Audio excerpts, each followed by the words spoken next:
Bonjour à tous, bienvenue sur le Cyclisme Performance Podcast. Aujourd'hui, je suis très content de recevoir Valentin Lacroix. Valentin, est-ce que tu peux te présenter pour commencer le podcast, s'il te plaît? Salut Mathieu, bonjour à tous. Donc, je m'appelle Valentin Lacroix, je suis nutritionniste, principalement dans les sports d'endurance, mais pas que. Je suis cuisinier aussi, donc ce qui me permet aussi d'appliquer vraiment sur le terrain mes conseils. Et puis on est là pour parler vélo, donc je suis nutritionniste auprès de la Fédération française de vélo et de l'équipe Total Énergie aussi. Voilà. Ok. Est-ce que tu peux revenir un peu sur ton parcours, Ouais. ce que tu as fait comme études, Ouais. quel âge tu as déjà? Ouais, j'ai 28 ans, puis après je pense que c'est intéressant de préciser que j'ai été cycliste, donc j'ai couru en DN1, DN2. Donc à l'époque c'était Vaux-en-Velin et après Charlieu-Chavagneux.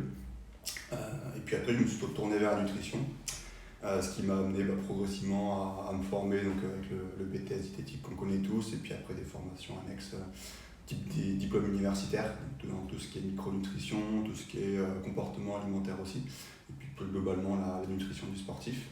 Et puis je suis arrivé à l'INSEP il y a 4 ans à peu près, et puis là je viens de quitter la grande maison nationale du sport français récemment, là, au printemps dernier. Donc 4 ans passés là-bas, l'expérience des Jeux Olympiques aussi via l'INSEP et la Fédération française de cyclisme à Tokyo. Les 2 titres de champion du monde aussi avec Julien Lafilippe. Et puis globalement, sinon sur le vélo, j'ai travaillé avec l'équipe de France sur piste, un petit peu en BMX et là plus récemment avec le VTT aussi. Ok. Comment ça se passe toi quand tu es là avec l'équipe de France? Tu parlais des Jeux Olympiques, du championnat du monde. Qu'est-ce que tu fais concrètement? Vraiment sur place, sur le terrain, c'est vraiment être là au cas où par rapport aux sportifs, répondre aux questions de dernière minute, sur la préparation de la compétition, sur d'éventuelles sources de contre-performance. Donc on pense souvent au côté digestif, prévenir un petit peu ce qui peut les impacter le jour J. Et puis après tout ce qui va graviter autour de la récupération, donc le sommeil, la récupération via la nutrition, que ça soit sur l'apport calorique ou même sur l'apport en micronutriments, on pourra en parler un petit peu sur les impacts nutritionnels de la performance et du coup de l'assimilation de l'entraînement. Et puis après, si on prend l'expérience des Jeux Olympiques ou des championnats du monde, il y avait vraiment tout ce travail théorique en amont, prévoir les menus, qu'est-ce qu'on met à l'intérieur, donc avec une réflexion vraiment sur les aspects nutritionnels, caloriques et micronutritionnels en vue des objectifs. Donc, l'exemple de Tokyo aux Jeux Olympiques, c'était aussi assimiler le décalage horaire et également s'acclimater aux conditions chaudes qu'on avait, chaudes et humides à Tokyo.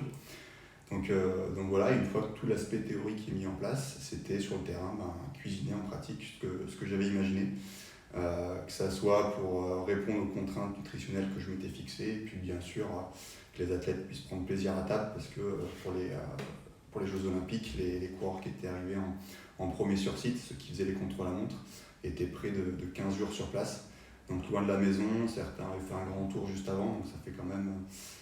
c'est une contrainte du cycliste professionnel, mais souvent loin de la maison, il faut aussi pouvoir des fois avoir un certain plaisir sur ce côté-là, que ce soit sur les aspects sociaux, et puis même plaisir dans l'assiette, c'est hyper important. Et encore plus quand on doit leur faire manger suffisamment de calories notamment. S'ils ne prennent pas un minimum de plaisir dans l'assiette, c'est au final le principal facteur limitant, et même si on fait tout ce qu'on veut niveau théorique et qualitatif dans l'assiette, si derrière il n'y a pas de plaisir, c'est compliqué. Ouais. Puis en plus, toi, du coup, tu as ce rôle-là aussi de cuisiner directement et d'imaginer vraiment, au-delà de l'aspect quantitatif des macronutriments, micronutriments, vraiment qu'est-ce que tu peux faire derrière concrètement comme recette, etc. Donc ça doit être une sacrée expérience et d'avoir aussi du coup ces 2 casquettes. Je sais pas si c'est très commun dans le sport de haut niveau d'avoir ces casquettes-là, mais... De plus en plus, en tout cas, moi j'ai l'impression avec les étudiants qui me contactent ou autres, mais moi à l'époque, c'est vrai que je voyais sur le Tour de France souvent les camions de cuisine qui faisaient leur apparition. D'ailleurs, à l'époque, c'était Europcar le sponsor, c'était le premier camion dans tout le cyclisme professionnel. Ouais. Rapidement, Sky à l'époque s'est rapidement mis. Mais c'est vrai que je voyais ça de l'extérieur, et puis je me disais, je vais aller vers la nutrition, mais si je veux vraiment être sur le terrain et au contact des athlètes, la nutrition, ça se fait surtout en amont, à la maison, etc. Et si je veux un peu vivre des beaux événements comme je l'ai fait au Tour de France ou aux Jeux Olympiques, il va falloir mettre un peu de pratique dans tout ça. Donc c'est pour ça que je me suis tourné vers la cuisine, pour avoir cette double casquette, cette deuxième casquette, parce que je le rappelle souvent, mais je suis avant tout nutritionniste, et ce qui me fait le plus plaisir, et ce qui m'intéresse le plus, c'est que la cuisine, c'est la carte secondaire, on va dire, qui me permet de lier tout l'ensemble, faire des liens. Ok, donc tu as vraiment ce rôle du coup, avec la Fédé, et ça c'est prévu encore pour cette année, peut-être jusqu'au JO de Paris, c'est l'idée, ouais. Ouais, bon, on se projette de toute façon que par cycle olympique. Et l'idée, ouais, c'est que ça soit moi qui coordonne un peu tout le projet nutrition, cuisine sur les Jeux de Paris avec la Fédé. Donc on aura toutes les disciplines sauf le freestyle, donc VTT, route, piste et BMX, qui arriveront c'est-à-dire une espèce de camp de base. On sera en extérieur du village olympique. On sera autonome donc sur la partie nutrition et tout ce qui va avec au niveau médical, paramédical et autres. Donc on va dire un mini INSEP à distance. Et puis l'idée c'est de répondre aux besoins de tous. Donc ça va du gros sprinter sur piste qui va faire 95 kg au petit grimpeur qui sera peut-être là sur route qui va faire 55-60 kg, avec des besoins complètement différents le jour J aussi, donc des stratégies en amont différentes. Donc ça va être une petite gymnastique au niveau de la réflexion en amont de tout ça pour tout prévoir. Ouais, puis j'imagine que du coup ça s'adapte vachement aux athlètes aussi, donc tu es obligé de prendre contact avec eux dès que ouais, je sais pas quand c'est annoncé les sélections, mais des fois peut-être le timing ça doit être assez restreint aussi pour bien se rendre compte de leurs habitudes, qu'est-ce qu'ils savent, qu'est-ce qu'ils font. Ouais, c'est ça. Après, on a quand même la chance, je pense, pour les auditeurs qui sont tous cyclistes, en tout cas une bonne majorité, je pense, on est quand même pas mal sensibilisés au sujet de la nutrition. Donc déjà, en termes d'habitudes alimentaires, dans l'ensemble, c'est pas les plus compliqués. Et simplement en proposant quelque chose qui est assez large, qu'il y a un peu de choix et de la qualité derrière, bien cuisiné, on ne se trompe pas trop. Mais après, c'est sûr que c'est toujours important de savoir qu'est-ce qui n'est pas toléré, qu'est-ce qui n'est pas mangé, parce qu'il y a des évictions culturelles, religieuses ou autres. Mais ouais, il y a besoin de connaître les athlètes et c'est pas toujours simple à la Fédé, parce que si on prend l'exemple des routiers, c'est comme au foot, ils sont sélectionnés que pour l'événement. Après, tout le reste de l'année, ils sont dans les équipes professionnelles. Donc là aussi, c'est le jeu de faire le lien avec eux pour arriver le jour J et les connaître un maximum sans les croiser toute l'année. Ouais, puis alors tu parlais aussi de cyclisme et les connaissances, les staffs d'équipe pro quand même sont de plus en plus remplis. Je pense que les coureurs sont de plus en plus quand même au fait de toutes les questions de nutrition, d'entraînement aussi. Donc là-dessus, mais ça doit pas être facile justement d'essayer de pas trop bousculer leurs habitudes. Tu parlais de récupération, tout ça, nutrition d'avant-course finalement quand ils ont déjà leurs connaissances. Et après les JO de Paris, tu me parlais tout à l'heure peut-être d'un projet de thèse, est-ce que tu peux en dire un peu plus ou...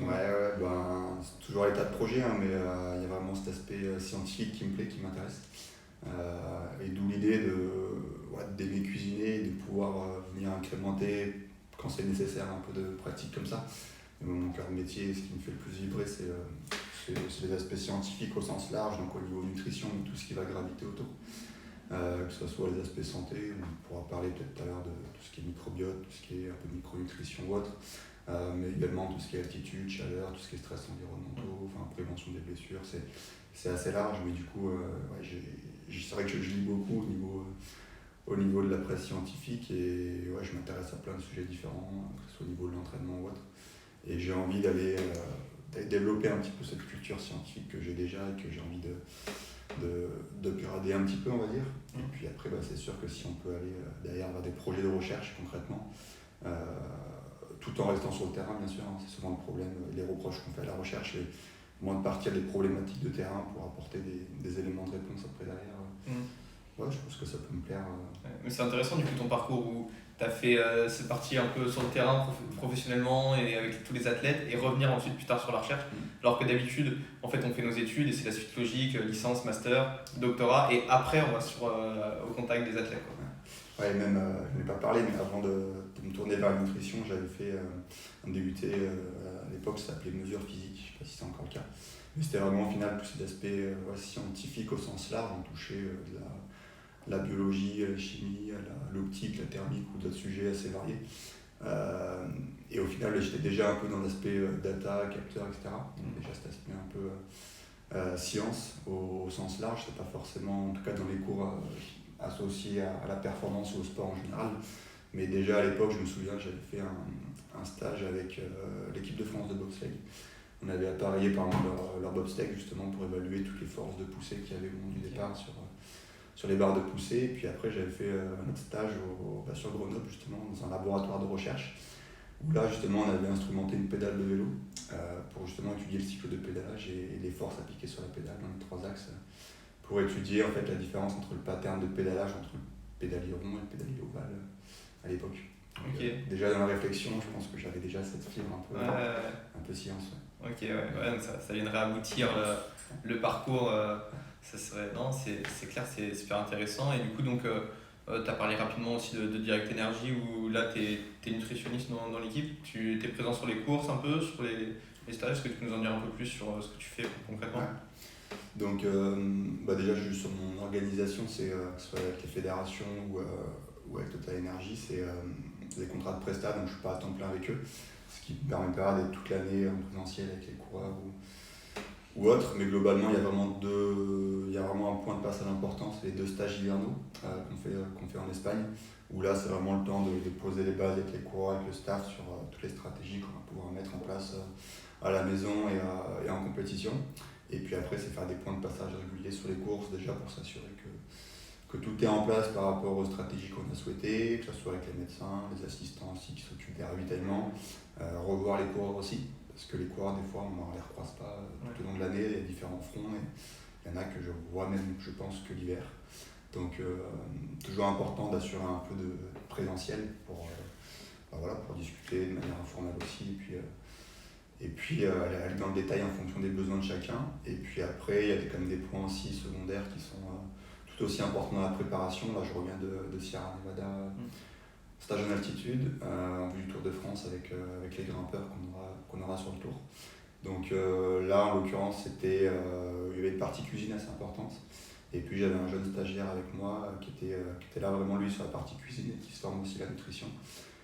Pierre Pasquier pour le citer. Puis du coup, on a cuisiné ensemble. Puis c'est toujours intéressant d'échanger sur ces perspectives et sur l'idée du projet nutrition qu'on pourrait construire à la suite. Donc tu parlais tout à l'heure des nutritionnistes justement qui pouvaient être formés à la cuisine, et je pense que c'est pas nécessaire, mais ça donne quand même une vraie cartouche supplémentaire, en tout cas dans la compréhension. Et puis du coup, en l'occurrence sur ce stage, ça nous a donné aussi un peu de temps pour tester les stratégies nutritionnelles sur les entraînements et la récupération. On a pas mal travaillé, comme souvent, sur les apports glucidiques sur l'entraînement, mais on a bossé un petit peu aussi sur les futures conditions chaudes qu'on aura cet été. Même si cette année en Sierra Nevada, on a eu la neige, donc on n'a pas eu trop de chance au niveau des conditions. Mais voilà, c'était un peu des tests au niveau de l'hydratation, au niveau de différentes stratégies potentielles de refroidissement, qu'elles soient cutanées ou même ingérables avec l'utilisation de menthol par exemple.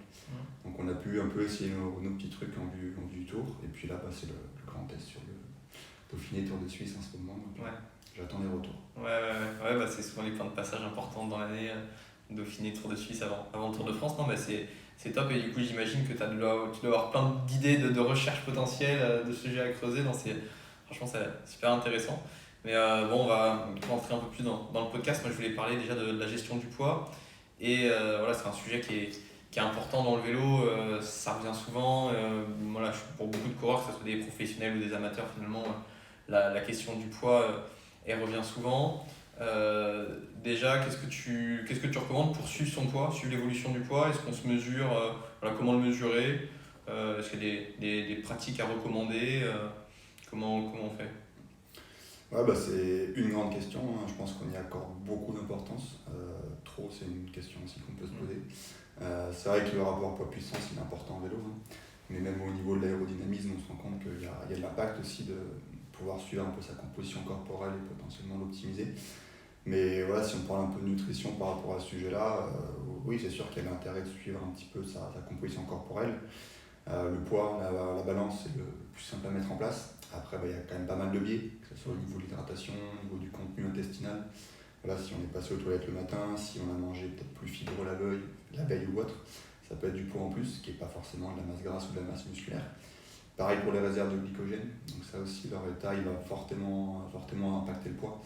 Et ça, je me rends bien compte avec les sports à catégorie de poids que j'ai pu suivre, comme le sport de combat, l'aviron ou autre. Au final, des fois, on se rend compte qu'on peut perdre sans générer de fatigue et sans impacter masse musculaire ou masse grasse, potentiellement plus de 3-4% du poids. Donc au final, ces variations peuvent être les mêmes pour un cycliste qui n'a pas forcément avoir de stratégie nutritionnelle pour perdre ce poids de manière volontaire, mais de manière insidieuse avec l'entraînement, les conditions ambiantes ou extérieures. ou éventuellement par simplement le transit, on peut avoir des variations de poids assez importantes. Donc c'est toujours important, mais comme toutes les conditions de test, c'est de standardiser un maximum ce qu'on fait, avec une pesée généralement une fois par semaine dans les mêmes conditions, assez éloigné des gros entraînements, des grosses séances, que ce soit sur un entraîneur ou en conditions chaudes, ou avoir une alimentation au moins normale, sans excès dans tous les sens du terme, la veille par exemple. Ça permet d'avoir un certain suivi. Donc tout au long de l'année, ça peut être intéressant, voir les tendances, et surtout pas s'affoler s'il y a des variations de jour en jour. C'est aussi essayer de les comprendre pour voir comment on peut réagir. Et puis après, niveau compétition corporelle, souvent ce qui est le plus utilisé, ce qui n'est pas forcément le plus fiable, mais en tout cas le plus reproductible, c'est la fameuse pince à appui cutanée au niveau de la masse grasse, où on se rend compte que certes c'est opérateur dépendant et matériel dépendant, mais en tout cas c'est un indicateur qui semble être un des plus pertinents pour évaluer la composition corporelle. Et souvent on part sur la méthode des 4 plis cutanés. On va prendre biceps, triceps, sous-scapulaire, donc c'est au niveau de l'omoplate, et au niveau de veine, quatrième point. Mais ce qui semblerait être le plus fiable, et encore plus chez les cyclistes qui font surtout fonctionner le bas du corps, c'est la méthode des 8 plis cutanés. On va ajouter 2 plis au niveau du nombril et un autre au niveau des hanches, et cuisses et mollets. Donc ça c'est la méthode qui semble être la plus pertinente. Et pour enlever un petit peu de pression, d'historique on va dire de mesure, plutôt que d'utiliser le pourcentage de masse grasse, on parlerait plutôt de la somme des plis en fait, en millimètres, qu'on va pouvoir suivre tout au long de l'année, voir déjà au niveau du haut, du bas du corps, des segments, voir vraiment ce qui peut être le plus impacté par l'entraînement et tout ce qui va pouvoir impacter la balance énergétique. Et puis après voir la somme globalement, si on s'appuie tout par rapport. Mais après, il y a ces éléments-là qui sont importants, mais après de manière plus large, je pense que l'entraîneur il a aussi de l'impact sur tout ça, c'est tout ce qui va graviter autour et toutes les conséquences que ça peut avoir, ces variations de poids, au niveau de la perf, au niveau de la récup, au niveau émotionnel ou autre, où finalement on s'en rend bien compte, mais tout ce qui est énergétique, ça impacte pas que le poids, et que ce soit au niveau hormonal, au niveau osseux, au niveau du fer, au niveau émotionnel, ça accrue crucialement de l'impact. Ouais, non, mais c'est super intéressant et notamment ce suivi aussi de la composition corporelle.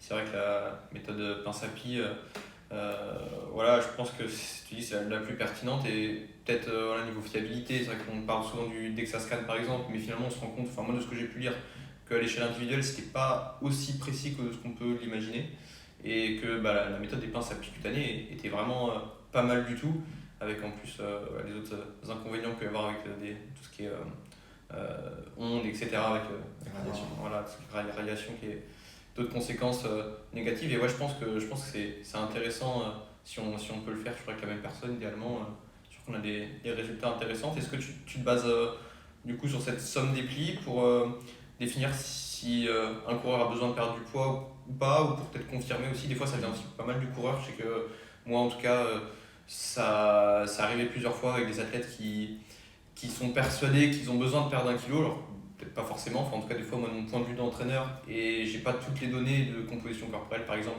moi des fois j'ai l'impression qu'il n'y a pas besoin de perdre 1 kilo pour plus performer, mais des fois donc ça vient du coureur. Comment ça se passe toi? Est-ce que ça vient du coureur? Est-ce que ça vient de toi? C'est sûr que, en tout cas si on parle de cyclisme professionnel, c'est assez rare d'avoir des coureurs trop gros on va dire, entre guillemets. Je mets vraiment des guillemets autour du mot gros parce qu'il y a vraiment cet aspect comportemental qui peut vite dériver sur des conduites type anorexie ou autre. Et c'est vrai que des fois, juste pour revenir sur la pince à plis, le fait de venir pincer un bourrelet, c'est toujours un petit peu, pour les plus sensibles, un peu déstabilisant ou humiliant. Donc toujours apprendre avec des pincettes. Mais du coup, par rapport à tout ça, par rapport au calcul ou en tout cas l'estimation du poids idéal ou du pourcentage de masse grasse idéale, c'est toujours compliqué. Moi je m'en sers vraiment comme un historique pour vraiment voir les périodes de forme, essayer de déceler éventuellement cet éventuel poids de forme par rapport à ça, en essayant de corréler justement la forme et un poids et un pourcentage de masse grasse qui serait potentiellement optimal. Après je pense que c'est aussi le dialogue avec l'entraîneur qui va nous dire ce poids-là le gars il est peut-être trop, en tout cas moins puissant en entraînement, ou il a moins de capacité à répéter les efforts, à durer dans l'effort. Donc en tout cas, juste sur l'aspect nutritionnel, moi en tout cas, j'ai pas la méthode idéale pour calculer un poids ou une masse grasse idéale. Donc il faut vraiment tout associer dans la globalité. Et comme je disais, je m'en sers d'historique de mois en mois et de saison en saison pour dire par rapport aux années précédentes où tu as été performant, là tu es un petit peu en avance, un petit peu en retard, mettre des attentions, des warnings pour après essayer de retrouver un fil conducteur. Mais je me suis rendu compte aussi de tout ça, par exemple sur le Tour de France, où au final il y a très bien des gars qui peuvent prendre du poids pendant le tour et être tout aussi performants à la fin, voire plus. Et l'inverse, c'est pas forcément vrai. Donc ça montre bien que ce poids-là, il conditionne beaucoup de choses, et qu'il n'est pas, c'est pas une valeur absolue, puisque le poids diminue et si la puissance reste stable, qui aura forcément un impact positif sur la performance, en tout cas pas forcément à long terme. Donc il faut vraiment prendre tout ça dans sa globalité et être précautionneux. Ouais, non, c'est clair. Je rebondirai plus tard sur la question du court terme, long terme. Je pense qu'il y a des choses importantes à dire, mais déjà sur voilà, ce poids idéal qui, voilà, ça peut être des fois recherché alors que c'est finalement parfois plus compliqué, enfin jamais évident. On n'a pas toujours tous les indicateurs qui nous permettraient de définir si oui ou non il y aurait un poids idéal avec un coureur. Je sais que, en tout cas des fois en tant qu'entraîneur, ça se voit quand un coureur essaie de perdre du poids sur la performance ou sur la qualité de récupération, l'entraînement. Des fois, on se rend compte, malgré nous, sans le savoir, que voilà, le coureur ne prévient pas forcément. Enfin, moi, ça m'est arrivé une fois, le coureur ne m'avait pas forcément dit qu'il essayait de perdre du poids, mais je m'en suis rendu compte très vite que c'était un petit peu moins bien, un peu différent d'habitude. Et voilà, je ne sais plus où je voulais en venir. Mais sur le court terme, long terme, éventuellement. Et on peut parler de ça. On peut parler de ça, clairement, je pense, je peux en parler, mais de la disponibilité énergétique, etc. On se rend compte que sur le court terme, ça peut pas forcément être problématique, mais sur le long terme, on a des conséquences qui sont tout de suite plus embêtantes pour la santé et la performance. Et puis ça ramène au sujet un peu controversé de la balance énergétique où en gros si la somme des apports est supérieure aux dépenses, on va prendre du poids. C'est pas si simple que ça et on s'en rend compte surtout sur tous nos sports énergétiques. Moi pour avoir bossé avec le vélo ou l'aviron ou d'autres sports type trail, athlétisme, triathlon ou autre, on se rend compte que quand il y a des dépenses importantes, même s'il n'y a pas de volonté de réduire ses apports pour une perte de poids ou pour d'autres objectifs, il y a vraiment un risque d'être sous-alimenté et on sait que sur le long terme, il y a clairement des impacts sur plein d'aspects, sur la performance mais pas que. La santé, il y a vraiment une question qui est vraiment présente dans ces sujets-là.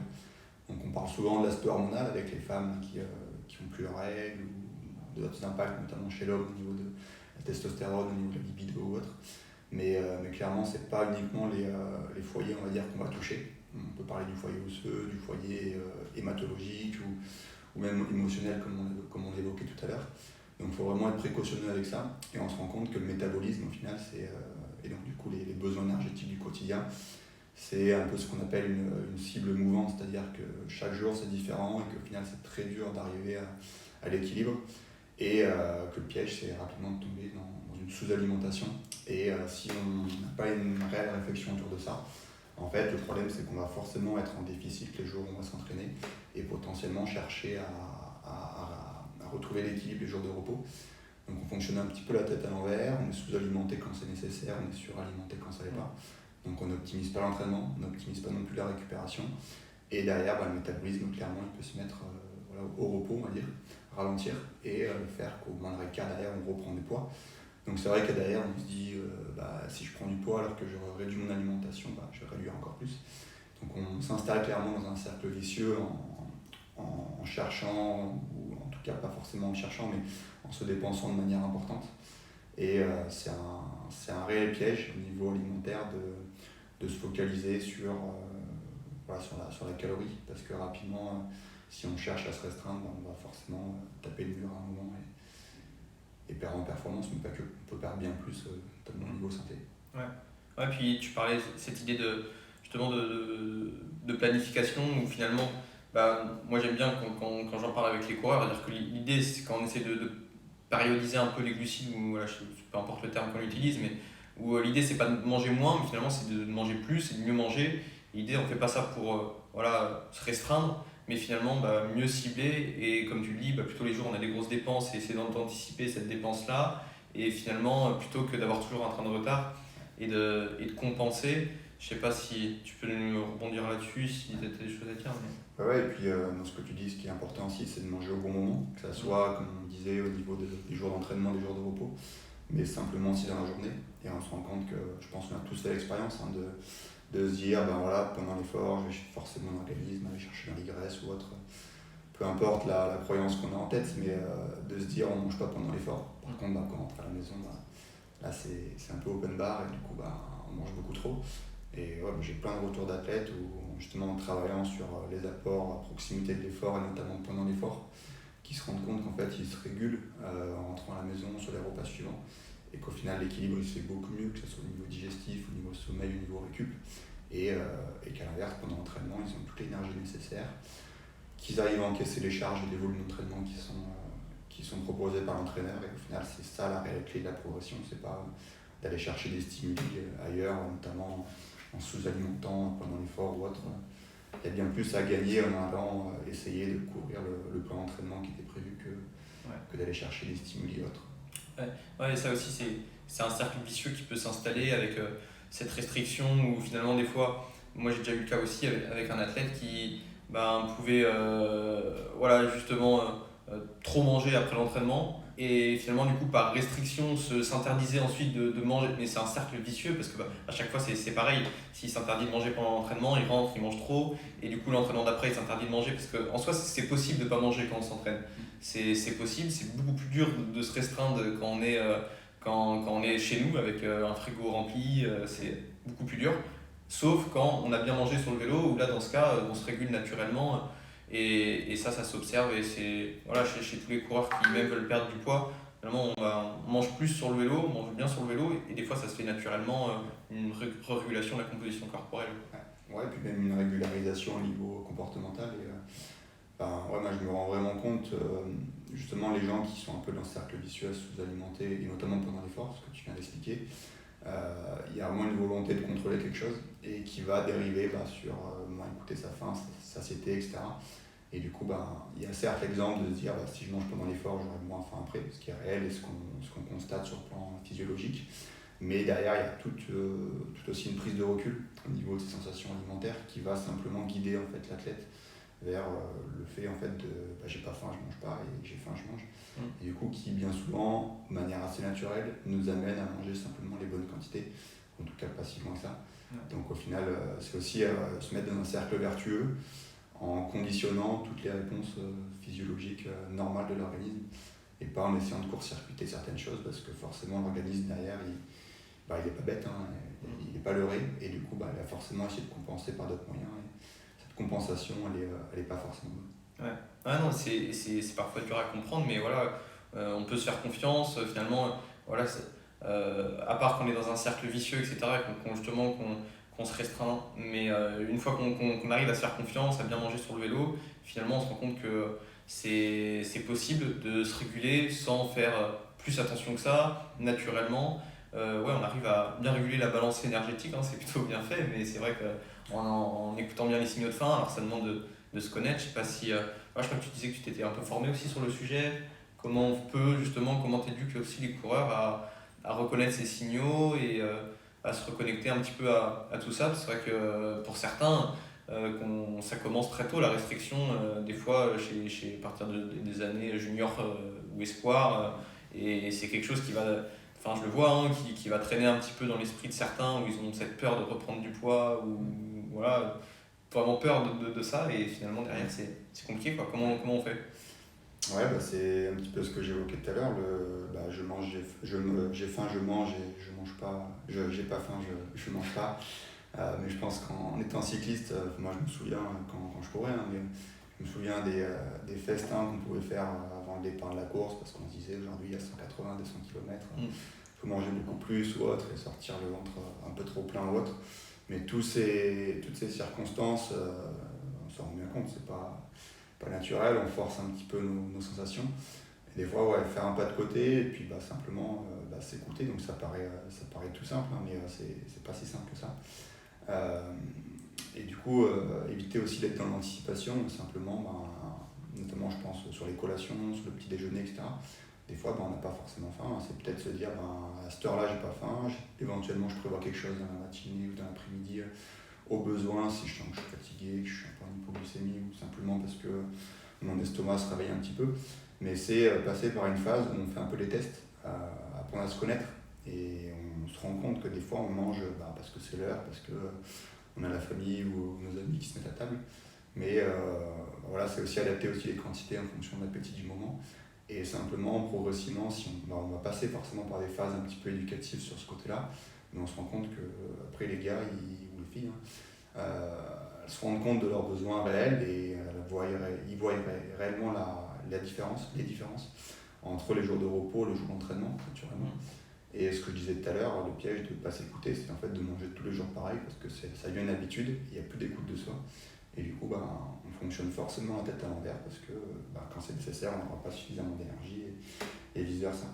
Donc ça, c'est assez important. Et puis pour revenir un petit peu sur la gestion de poids par rapport à la privation, par exemple, j'ai plein d'exemples, que ce soit un peu plus chez les filles, mais aussi chez certains garçons. Chez les athlètes qu'on a fait manger progressivement de plus en plus, il y a réellement une relance au niveau du métabolisme. Donc on n'a pas objectivé sur les besoins de base, c'est-à-dire sur le métabolisme de base, qui n'a pas forcément, en tout cas, évolué à la hausse de manière significative, même si on constate des petites augmentations de l'ordre de 50, 100 calories ou légèrement plus. Mais la différence va plutôt se faire sur la dépense à l'effort, que ça soit potentiellement parce qu'il y a un entraînement qui est plus consistant, plus régulier, moins de périodes d'interruption, parce qu'il y a un rhume, parce qu'il y a une blessure, parce qu'il y a de la fatigue ou autre, et aussi potentiellement aussi sur la dépense qui est liée à l'effort. Simplement parce que certes, déjà la charge d'entraînement, l'intensité de l'effort peut être maintenue de manière plus efficace, et potentiellement aussi parce que l'organisme il devient plus énergivore pendant l'effort, simplement parce qu'on lui apporte de l'énergie, donc il ne se met pas en mode restriction.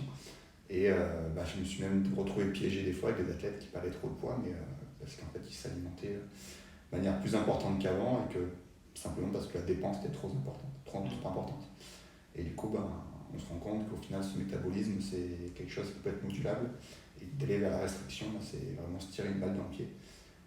Et que physiologiquement, si on mange par rapport à nos besoins, qu'on s'entraîne en conséquence, c'est principalement la dépense énergétique, qu'elle soit liée à l'activité simplement de locomotion pour se déplacer dans son quotidien ou autre, et ou par rapport à l'entraînement qu'on va pouvoir s'affûter. Ça, on le voit clairement. Par exemple, l'exemple du Tour de France, globalement, les gars, là, en faisant un stage en altitude, en augmentant les charges avec le Tour de Suisse, le Dauphiné ou l'Occitanie, d'avoir une grosse charge comme ça à proximité d'un objectif, forcément, il va y avoir un affûtage qui va se faire de manière naturelle, en fait. Ouais, non, c'est clair. Et comment on fait du coup si je vais revenir sur la gestion du poids, si tu es avec un coureur, vraiment il y a un besoin de perte de poids, comment ça se passe du coup? Tu disais que ça peut se faire naturellement, mais est-ce que vous essayez quand même toi tu parlais aussi des mesures de métabolisme de base, tout ça, qu'est-ce que tu mesures, comment tu procèdes pour arriver à tes objectifs? On va essayer d'estimer un maximum les besoins, qui soient liés au métabolisme de base, comme on évoquait tout à l'heure, ou aussi à la dépense pendant l'effort. On oublie aussi des fois les activités, comme je disais tout à l'heure, de locomotion, mais classiquement, je ne sais pas si on travaille, on est étudiant ou autre, c'est facilement 300, 500 calories par jour. Monter les escaliers, se rendre à sa voiture, aller en vélo au travail ou autre, c'est des calories qui ne sont pas anodines, et des fois qu'on oublie dans ce calcul. Donc on prend tout ça en compte, et puis après on essaye de répartir en fonction des habitudes de l'athlète. Est-ce qu'il y a 3 repas, est-ce qu'il y a des collations, où sont placés les entraînements, etc. Et moi, classiquement, ce que j'essaye de faire, c'est vraiment de concentrer notamment cet apport glucidique pendant l'effort, en tout cas à proximité. Après, des fois, je fais des petites différences. Quand c'est de l'aérobie, j'essaie plutôt de le mettre pendant et après. Quand c'est intensif, plutôt avant et pendant. Des petites astuces éventuelles. Et puis après, sinon, sur les autres macronutriments, protéines et lipides, en gros, j'essaie d'assurer un besoin de base. Donc, moi, j'utilise les grammages par kilo. Où globalement, en lipides, ça dépend de l'objectif, mais en perte de poids, on va essayer d'approcher les 1 g par kilo.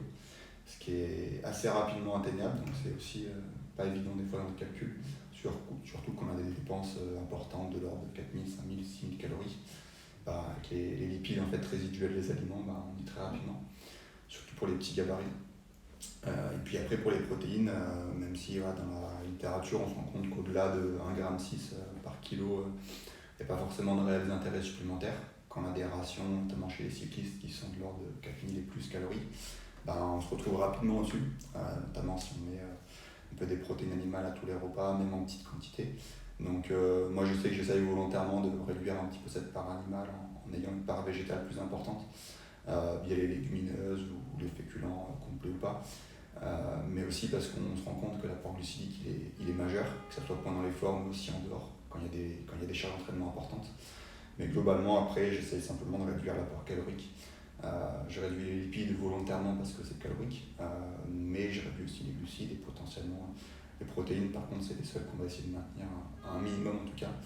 Mais voilà, que ce soit un régime hypolipidique, hypoglucidique, globalement, on se rend compte dans la littérature que c'est équivalent. Mais je dirais si et seulement si, il y a des apports en lipides qui sont de qualité. On pourra parler des oméga 3, d'autres lipides de qualité comme ça.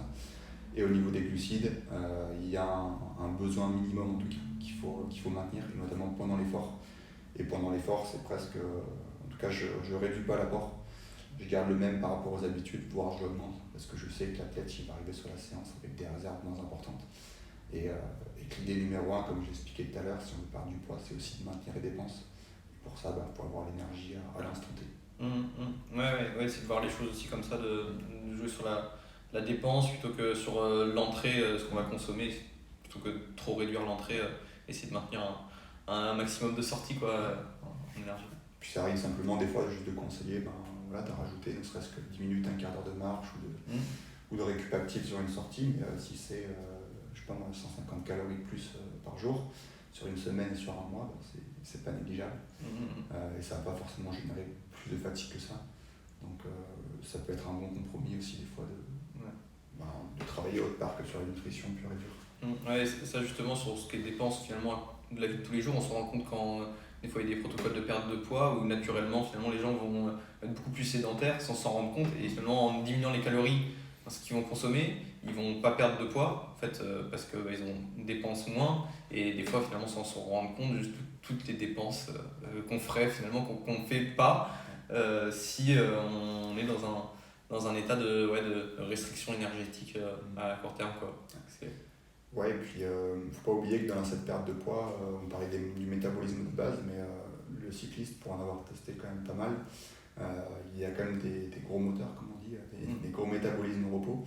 Et des athlètes qui vont faire 70 kg peuvent se retrouver avec des métabolismes de 2200 calories, voire 2400, 2500. Donc c'est pas aisé non plus à remplir en termes d'apport énergétique quand on est en restriction. Rapidement, souvent, les athlètes, quand ils se restreignent, ils approchent les 1000-1500 calories. Donc c'est quand même un gros gap. Généralement, moi, sur une perte de poids un peu progressive, je vise à peu près 500 calories de déficit par jour. Chez un cycliste, chez des gros gabarits, d'autres disciplines gèrent un peu plus haut. Mais au final, c'est pas des gros déficits qu'on vise, et c'est au final la clé pour que la perte de poids elle soit progressive, durable, et qu'elle soit pas perdante vis-à-vis de l'entraînement ou de la récup en général. Ouais, donc plutôt progressif que rapide du coup, et avec un peu de périodisation, on essaie de justement plutôt nourrir, comme tu disais, pour les séances endurance, plutôt pendant après tu disais, et puis plus intense avant pendant. Ouais, mais ça reste un détail par rapport à tout l'ensemble. Ouais. Et donc à court terme finalement, on a cette petite baisse de disponibilité énergétique quoi. Mais ce qui est que ponctuel et qui doit derrière être suivi d'une phase de régénération. Donc on le voit souvent l'hiver avec une reprise de poids chez les coureurs. Mais même dans l'année, entre les objectifs, c'est aussi nécessaire d'avoir un petit gap qui nous permet de psychologiquement et physiologiquement de récupérer en fait. Parce que la restriction elle est forcément restrictive, comme son nom l'indique, et du coup avec une certaine frustration qui peut apparaître. Donc il faut trouver le juste milieu et voilà, décharger aussi l'athlète de cette charge mentale sur tous ces calculs qu'il peut y avoir à faire pour lui apporter une certaine sérénité et que cette perte de poids soit la plus saine possible, durable. Ouais, et c'est pas toujours évident à gérer aussi, dans le milieu pro ou même de haut niveau, où finalement des fois dès le début de saison on demande aux coureurs d'être au top du top, et finalement l'intersaison est très courte quoi, donc on se retrouve finalement il n'y a jamais vraiment de moment dans l'année où on peut souffler un peu et reprendre un peu de poids, remonter la disponibilité énergétique, etc., quoi. Ouais. Donc, est-ce que, moi aussi j'ai lu des choses comme quoi finalement la faible disponibilité énergétique, on pourrait parler aussi de faible disponibilité en glucides, et finalement, voilà, pour toi, à quel point les deux sont liés? Est-ce que voilà, on observe dans des régimes un peu extrêmes, très faibles en glucides, des fois des symptômes, des conséquences très proches d'une faible disponibilité énergétique. Ouais, à quel point tu penses que les deux sont liés? Est-ce que c'est la même chose pour toi? Qu'est-ce que tu en penses? Ouais, c'est étroitement lié, mais surtout, selon moi, parce qu'en fait, chez sportif, cycliste ou non, mais l'apport de glucides, c'est vraiment son carburant numéro un. Très rapidement, en fait, on arrive à des réserves qui sont affaiblies, liées à l'entraînement, en fait, à la dépense énergétique. Et qu'en fait, on peut très bien assurer un besoin de base en protéines lipides. Au final, les lipides, en tout cas ceux qu'on va ingérer, ont assez peu d'impact sur la dépense énergétique. Par contre, les glucides, oui. Donc c'est vraiment un petit peu comme un thermostat, en fait, cet apport en glucides. Et rapidement, si on est déjà à tourner vers le bas, on va se retrouver en perdition. Et du coup, c'est comme si une voiture n'avait plus d'essence, on s'en rend compte souvent. Et même souvent, l'expression qui est plutôt utilisée, plutôt que la voiture qui a plus d'essence, c'est plutôt le téléphone qui a plus de batterie. Simplement parce qu'en fait, au lieu de s'arrêter parce qu'il n'y a plus d'essence, c'est simplement que le téléphone il va réduire son efficacité et potentiellement son rendement, et potentiellement aussi désactiver certaines applications qui ne sont pas essentielles à l'instant T. Donc on parle notamment de la fonction hormonale chez la femme, mais même chez l'homme. Pareil au niveau des globules rouges, au niveau des os. On se rend compte vraiment qu'au niveau de l'os, il y a vraiment un impact clair des glucides en termes préventifs. Et notamment via quelque chose d'un peu plus sournois, on va dire, ce qu'on appelle l'inflammation de bas grade. En fait, c'est une inflammation qui est là à bas bruit, un petit peu comme un brasier. Et cet apport glucidique, c'est un puissant régulateur en fait, de cette inflammation pour éviter que tout s'embrase en fait, et que derrière ça crée un terrain qui soit propice à des blessures, une contre-performance, à des perturbations au niveau immunitaire, au niveau hormonal et tout ce qui va avec. Tous les symptômes en fait, qui sont associés ce qu'on appelle au syndrome REDES. Et donc du coup cette inflammation elle est cruellement en fait, modérée à la hausse ou à la baisse, c'est toujours pareil, c'est une question d'équilibre, mais en tout cas modérée par cet apport glucidique, et notamment celui qui est consommé à l'effort. Donc aussi ce qui est consommé en dehors, mais principalement sur ce qui aura en fait disponible à l'instant T quand le corps va vouloir l'utiliser, et donc du coup pendant l'entraînement. Ouais, non, c'est intéressant de voir à quel point finalement les deux sont liés, et que à quel point les glucides sont importants pendant l'effort, mais finalement aussi en dehors de l'effort. Voilà, sans priver, ça serait dommage sur la performance, mais au-delà de ça aussi sur la santé, c'est compliqué. Et ouais, c'est bien de voir justement ces questions de disponibilité énergétique, en tout cas qui sont quand même beaucoup plus prises en compte, je pense, maintenant. Je ne connaissais pas forcément le vélo il y a 20 ans, mais en tout cas, même le sport de haut niveau. Et voilà, je pense que dans tous les sports, finalement, il n'y a pas que le vélo qui est concerné par ces questions.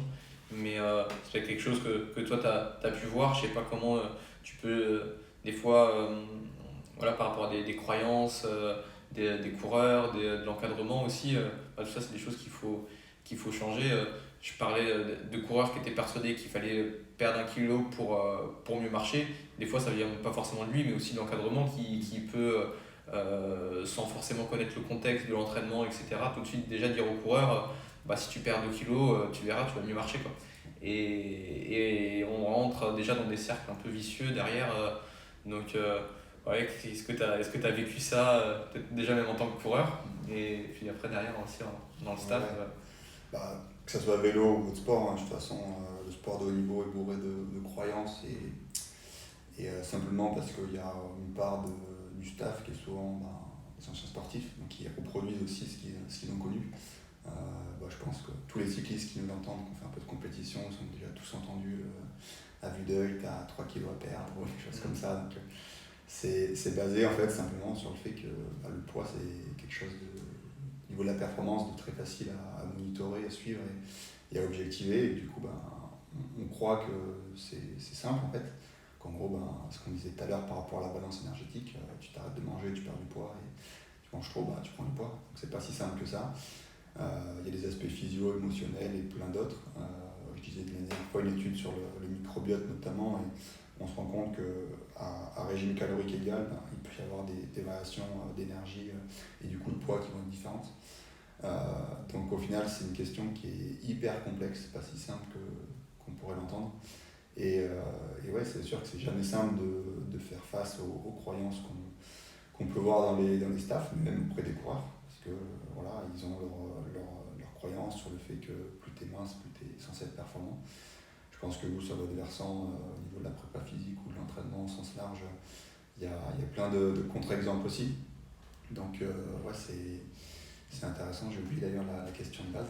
Ouais, non, je sais pas quelle question j'ai posée, mais globalement, c'est sûr que je repensais aussi à un article que j'avais présenté sur LinkedIn et Twitter, je crois, où c'est un article de Léo Peters, où, voilà, où finalement on se rend compte que voilà, que c'est plus les watts absolus qui sont corrélés à la performance que les watts par kilo.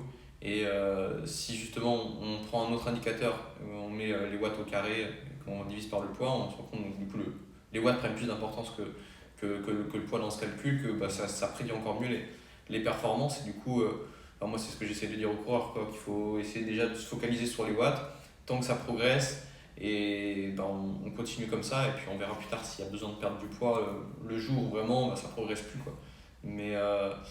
Mais c'est compliqué, c'est dommage, je pense qu'il y a beaucoup de coureurs qui ont peut-être perdu une carrière à trop se focaliser sur l'autre versant, quoi, plutôt que les watts, plutôt se focaliser sur le poids, et c'est dommage, quoi. Là, je disais un tweet justement d'un chercheur en nutrition au Canada là, qui est assez connu, Stelling Greff, qui a sa femme d'ailleurs, je ne sais pas si elle est encore en carrière, mais qui faisait du demi-fond en athlée.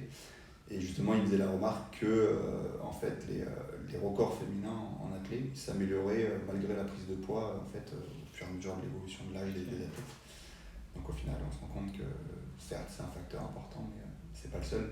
Et des fois, il vaut mieux avoir 500 grammes de trop que 200 grammes de moins. Et c'était Julien Absalon aussi, je crois, au jeu de Rio, qui disait qu'il avait franchi un peu la zone cible, on va dire, et qu'à 200-300 grammes près, il n'avait pas suffisamment d'énergie le jour J. Et voilà, c'est arrivé ce qui devait arriver, malgré toute sa carrière et son potentiel. Il y avait simplement plus d'énergie, et du coup, même si le moteur était prêt, il manquait le jus.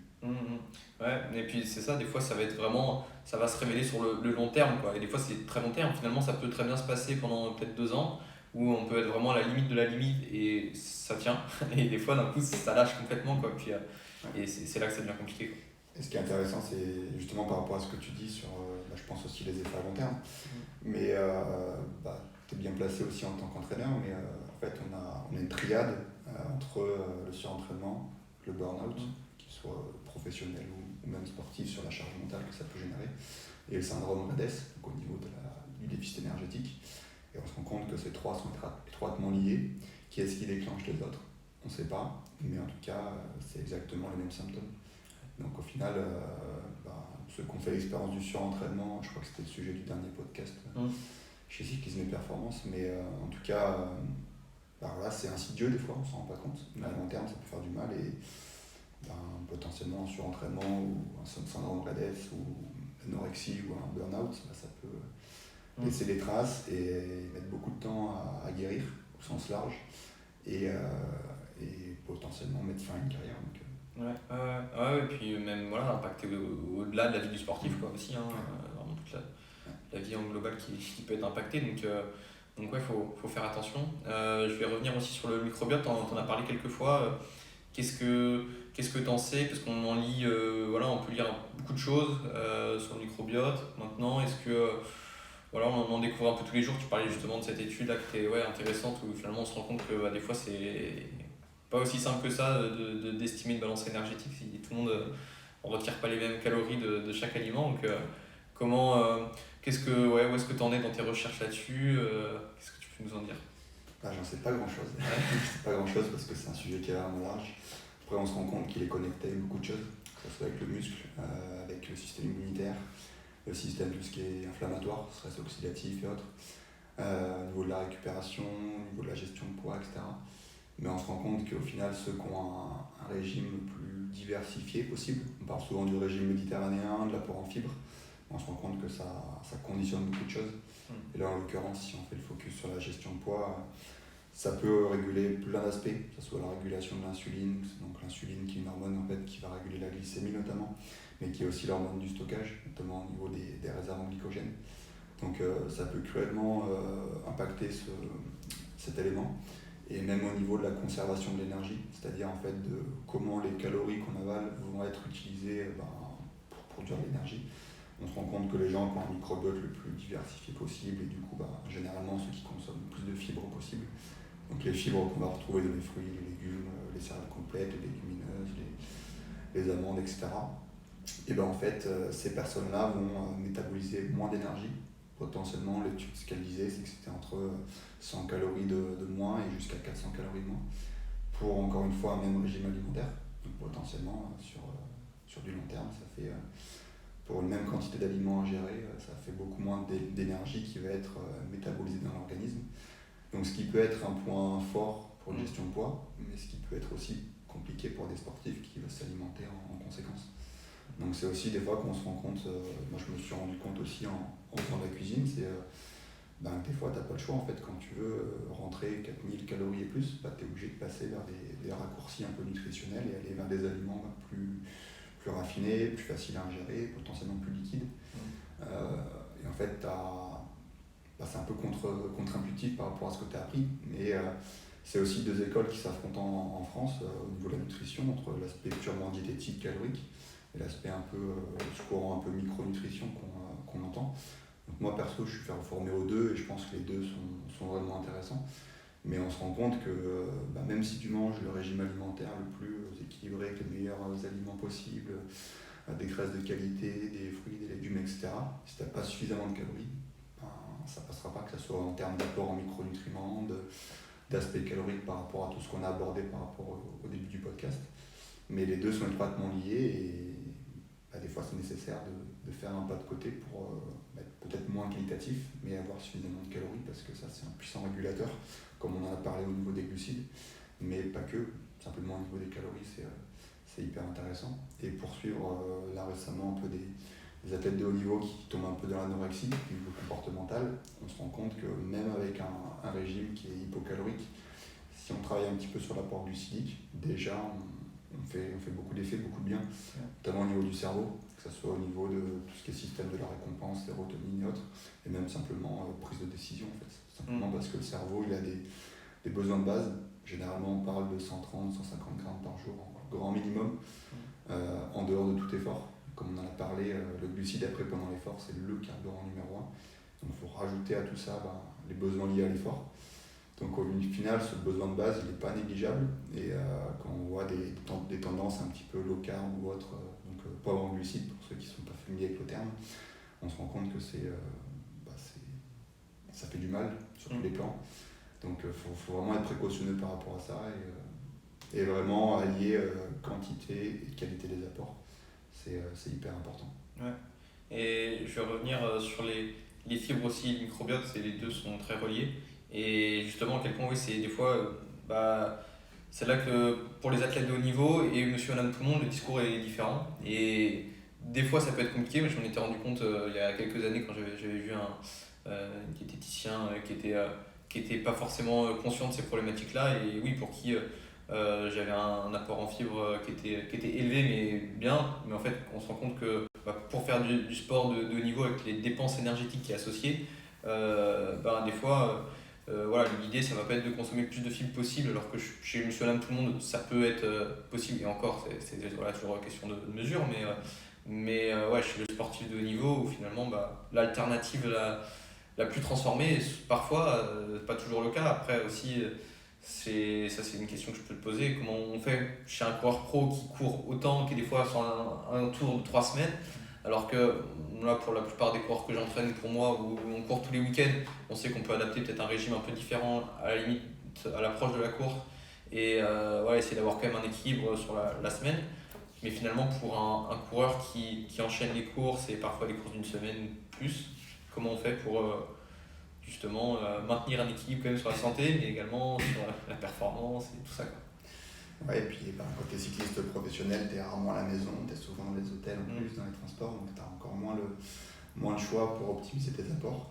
Mais c'est vrai que voilà, dans l'idée, tout à l'heure on parlait de périodisation, mais c'est vraiment faire la part belle aux aliments qui apportent le plus d'énergie, qui sont plus denses en énergie, et notamment en glucides quand il y a les entraînements.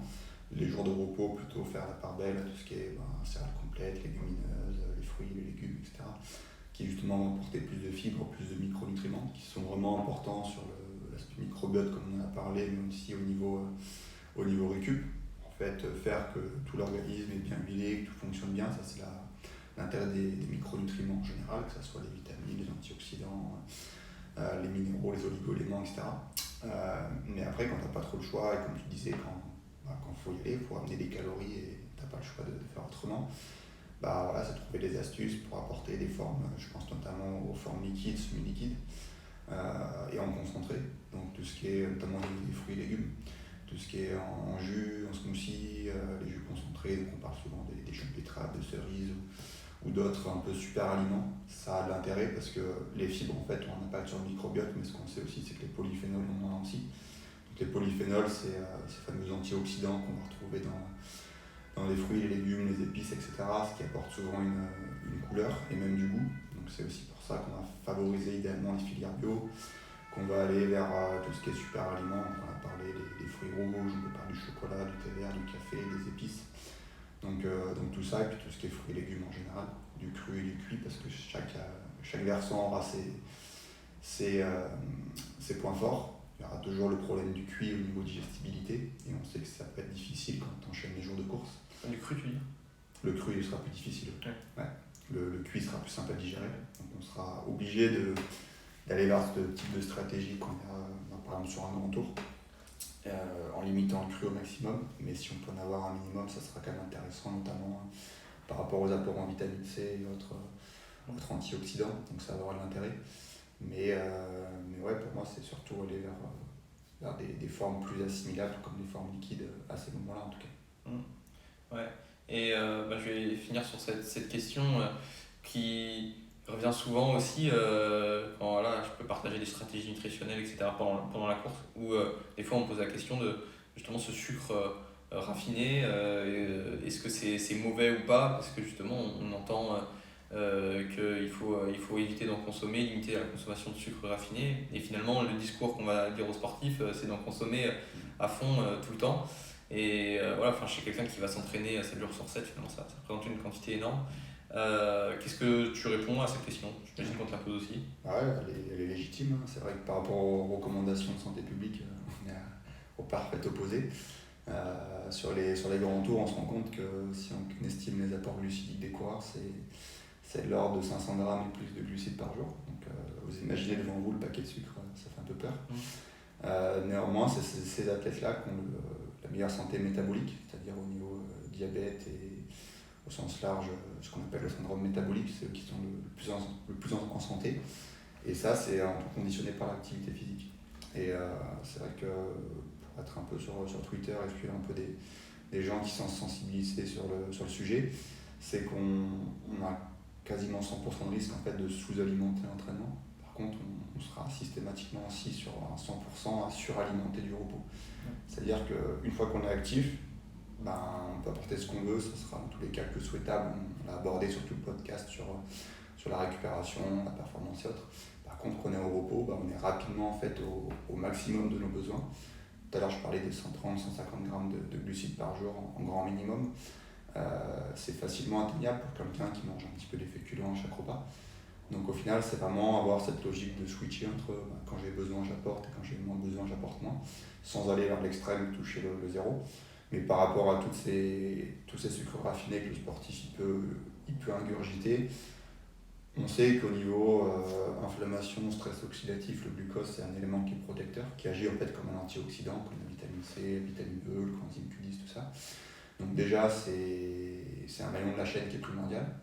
On sait qu'au niveau intestinal, le glucose il va aussi préserver toute l'intégrité de la muqueuse intestinale qui va jouer dans l'assimilation des nutriments, sur le système immunitaire, etc.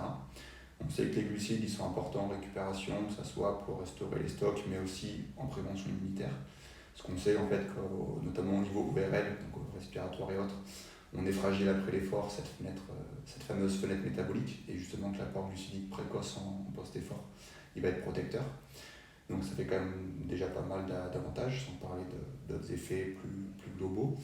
Mais globalement, pour moi, le seul problème, c'est la santé bucco-dentaire. On se rend compte qu'en aval, tant de sucre, il y a quand même une abrasion au niveau des dents. Donc faut être vigilant sur ça, avoir un suivi dentaire assez régulier. On s'en rend compte souvent, hein, mais voilà, on parle souvent des tendinites chez le cycliste quand il y a des caries ou d'autres soucis dentaires. C'est quand même un foyer inflammatoire qui peut être important, donc il faut être vigilant sur ça. Et puis après, tout ce qui est routine de base, se rincer la bouche régulièrement aussi avec de l'eau, alterner les bidons, se laver les dents avant, après les séances. Tout ce qui fait partie du bon sens, hein, mais qui est important parce que si on fait le calcul sur une année, tout ce qui peut être avalé en termes d'apport glucidique, c'est gargantuesque. Donc faut être vigilant par rapport à ça. Et puis après, ce concept de périodisation, il va aussi nous permettre d'apporter le strict nécessaire en fait à notre dépense. Et c'est ça aussi qui va prévenir potentiellement la prise de poids ou autre. Même si encore une fois, c'est en état d'équilibre énergétique ou en déficit énergétique, c'est pas les glucides qui vont faire grossir. Ni les glucides ni les lipides vont faire grossir, c'est avant tout à la fin de la journée, est-ce qu'on a trop mangé en termes de quantité. Donc il n'y a pas de crainte à avoir sur le fameux manger moins gras, moins sucré. C'est simplement manger par rapport à ses besoins et adapter ses besoins au jour le jour en fonction des dépenses. Et après, il y a un troisième échelon, je dirais, c'est se poser la question plus globale au niveau santé. Donc on a parlé de l'insuline, du microbiote, de tous ces éléments-là, qui sont un peu plus micro, on va dire, mais qui ont un impact, mais qui sont souvent conditionnés par tout ce qu'on a vu avant. Et la santé en général, la santé, elle passe par, au final, c'est le reflet de la performance et de la récup qu'on a. Donc c'est des basiques qu'il faut respecter. C'est une très bonne conclusion. Merci Valentin. Voilà, c'était parfait pour terminer. On a trouvé un peu les éléments de ce qu'on a pu dire, ce que tu as pu dire pendant le podcast sur justement cette notion d'équilibre et voilà, nos besoins en glucides qui sont importants. Donc encore une fois, merci Valentin. Où est-ce qu'on peut te suivre si on veut rester connecté? Merci à toi Mathieu pour les questions, c'était vraiment intéressant. Je suis assez peu actif sur les réseaux, un petit peu sur LinkedIn. Des fois je mets quelques posts un petit peu de mes activités récentes. Justement, je pense que je vais essayer de faire un post. J'ai fait un trail hier, c'était 60 km, 7 heures d'effort. Donc la stratégie glucidique était en place. Donc c'est du bien aussi de pouvoir tester, comme tu le fais, tester sur toi avant de conseiller. C'est important pour comprendre et puis pour mieux conseiller derrière. Donc voilà, je pense que c'est sur le réseau sur lequel je suis plus présent, on va dire. Donc et puis après, n'hésitez pas à me contacter, Facebook, Instagram, à mon nom ou sur LinkedIn directement. Avec plaisir pour répondre à vos questions ou autres, pas de soucis. Super. Merci Valentin. Puis à bientôt. À bientôt.